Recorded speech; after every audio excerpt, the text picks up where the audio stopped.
ఇక సాయి సచ్చరిత్ర 9వ అధ్యాయంలో భక్తుల అనుభవంలో ఆత్మారాముని భార్య గురించి ఇప్పుడు చెప్పుకుందాం. ఒకసారి ఆమె 3 పదార్థాలు బాబాకు నైవేద్యం పెట్టాలని అనుకుంది. అవి 1 వంకాయ పెరుగు పచ్చడి, వంకాయ వేపుడు కూర, పేడ. బాబా వీటిని ఎట్లు గ్రహించినా మనం చూద్దాం. బాంద్రా నివాసి అగు రఘువీర భాస్కర్ పురందరే బాబాకు మిక్కిలి భక్తుడు. అతడు ఒకనాడు భార్యతో షిరిడి బయలుదేరాడు. ఆత్మారాముని భార్య పెద్ద వంకాయలు 2 తెచ్చి పురందరేని భార్య చేతికిచ్చి వాటితో వంకాయ పెరుగు పచ్చడి, వంకాయ వేపుడు చేసి బాబాకు పెట్టమని ఇచ్చాను. కానీ ఆవిడ ఏం చేశారంటే పురందరేని భార్య వంకాయ పెరుగు పచ్చడి మాత్రమే చేసింది, వేపుడు చేయడం మర్చిపోయింది.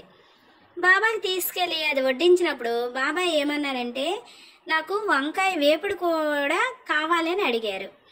అయితే అది వంకాయల కాలం కాదు, ఎవరు తెచ్చారు ఈ వంకాయ పెరుగు పచ్చడి అని అడగ్గా పురందరుని భార్య తెచ్చిందని చెప్పారు. అప్పుడు ఆవిడకే కబురు చేశారు, అమ్మా వంకాయ వేపుడు కూడా చేసి తీసుకురా అమ్మా, బాబాకి ఎందుకు ఈ కోరిక కలిగిందో అని వాళ్ళు అడిగితే ఆవిడికి చాలా ఆశ్చర్యం వేసింది.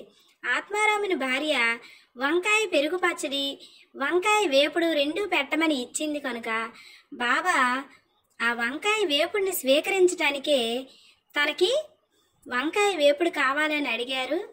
అతను ఎంతటి సర్వజ్ఞుడో అని అందరూ చాలా ఆశ్చర్యపడ్డారు. ఇది ఫ్రెండ్స్ ఆత్మారాముని భార్య యొక్క అనుభవం. ఇంకా సచ్చరిత్రలోని మరెన్నో విషయాలు, బాబా చేసిన మరెన్నో లీలలు తెలుసుకోవటానికి నా ఛానల్ని సబ్స్క్రైబ్ చేయండి. అలాగే మీ ఫ్రెండ్స్కి, ఫ్యామిలీ మెంబర్స్కి షేర్ చేయండి. Thank you.